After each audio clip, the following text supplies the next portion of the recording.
Hi friends, thanks for stopping back to my channel.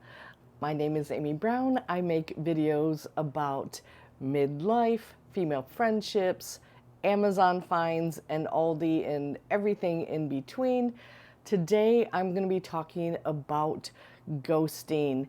And yes, I have been ghosted more times than I care to remember.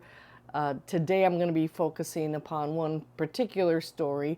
I'm going to name the other person involved Tammy. That's not her real name, but I'm protecting the guilty.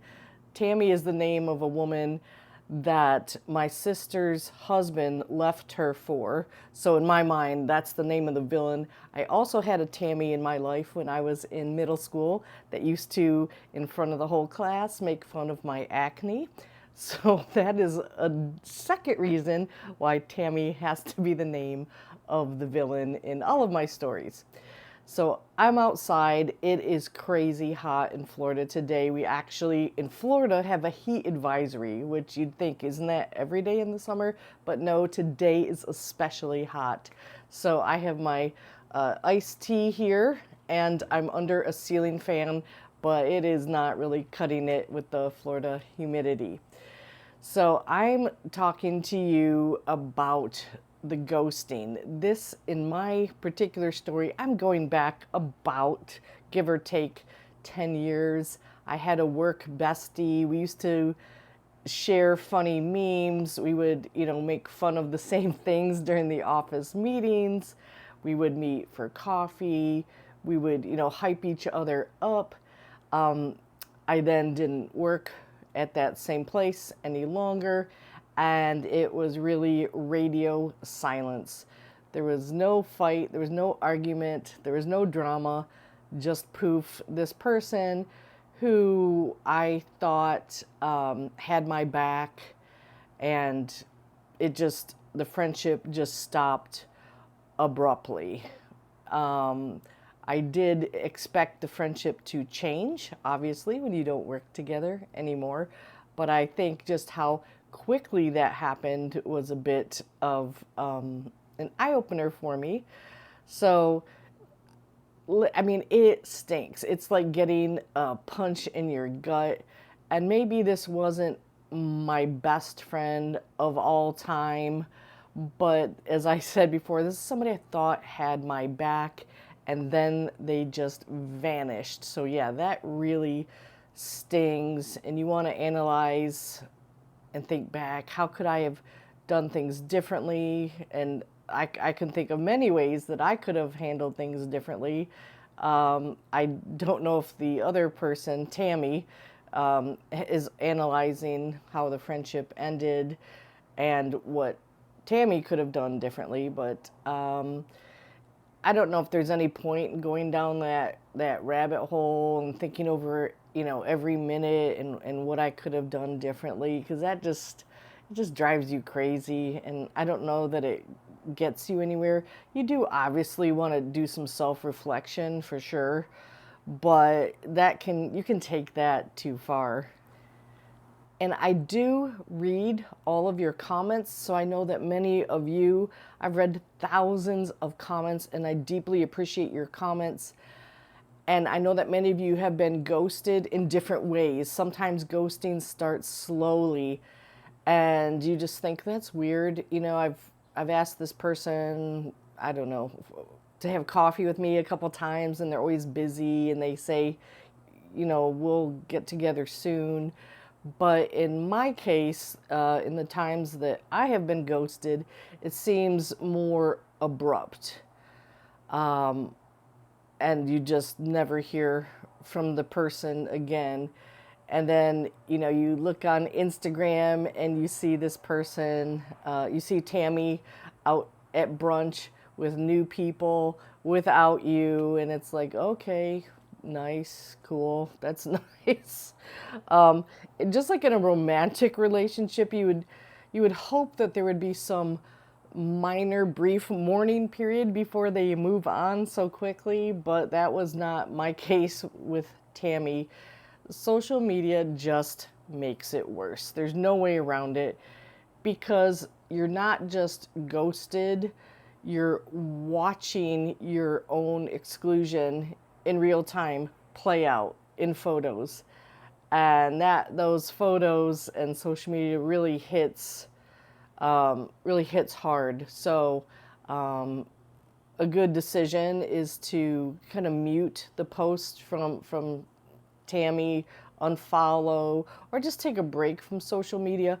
I'm a realtor in the Orlando area, so I can't take a break from social media, but there are things I can do. I can mute accounts, and I have done that just so that the hurt isn't so bad. There's, I, it is like a romantic relationship dying, and just because this wasn't necessarily your A-list friend, your ride or die, it still matters, it still hurts. So, crying is normal, and it's okay because it hurts. This is what I chose to do with Tammy. My last communication with Tammy, I could tell she was very bored with our phone conversation, which made me embarrassed. I'm like, oh gosh, this is just I had called her, she answered, but I think it was just, I don't know, pity. I'm not sure what it was. But she was so bored with our conversation that I made up an excuse, and I said, oh, I just pulled into my hair salon. I've got to let you go, which was not true, but I just was trying to salvage my own dignity and maybe her dignity a little bit as well. So during that final phone call, I did certainly know that she was drifting away, and I let her drift away. I didn't call again after I had to make up an excuse to end the phone call. I just felt that our friendship was worth more, was worth fighting for, but I got the message that was not mutual. So, anywho, I did not chase that friendship. I didn't ghost Tammy, but I also didn't chase it. I was the last person to call, and then I left it alone. And in the book that's the bestseller, Mel Robbins, Let Them, or something like that, I let Tammy go, and I think she was happier that I did that. And one thing that this YouTube channel has taught me, and all of you have taught me, so I appreciate that, is that seasonal friendships exist, situational friendships exist. So sometimes friends are just there for a season or a life chapter, and when that chapter closes, it's not a failure, and it's also at the same time okay to miss them and still move on. And that's what I did with Tammy. I guess that was just a life chapter.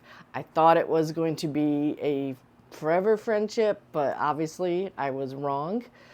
And I still miss her on some levels, but I've definitely mentally, emotionally, I've let her go. I think she let me go immediately, but it took me a little bit longer. And then you have to, like I said, you don't want to overanalyze, but you do want to do some self-reflection, particularly if you see a pattern. And at the end of my friendship with Tammy, I really had to think about, was our friendship as mutual as I thought it was? And I don't really have a good answer for that. Maybe it wasn't. Maybe it was just more, maybe 70% Amy and 30% Tammy. I'm not sure. But thinking that way and kind of putting a number to it, quantifying it, does sting a little. But you do have to get real with yourself.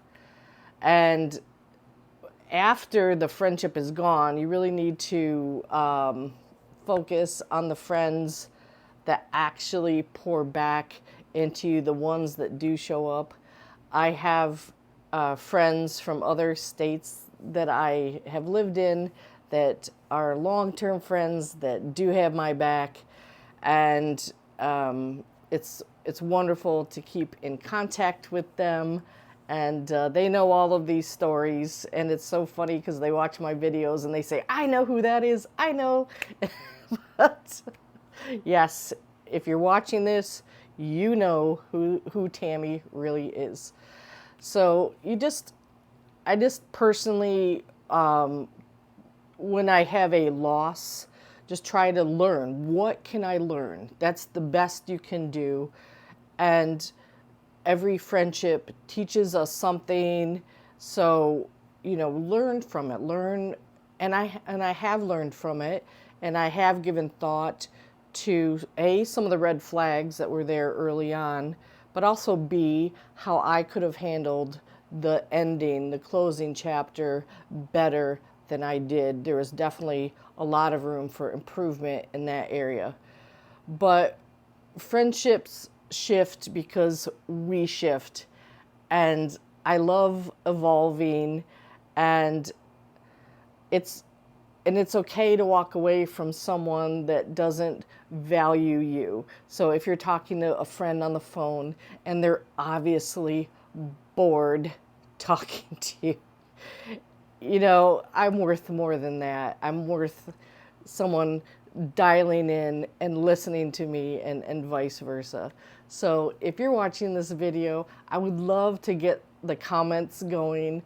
Have you ghosted someone for a good reason or for any reason? Let us know about it. And if you're the recipient of being ghosted, talk about perhaps how you have moved on and what steps you took. Anyway, I wish all of you healthy, wonderful friendships. Thank you for watching.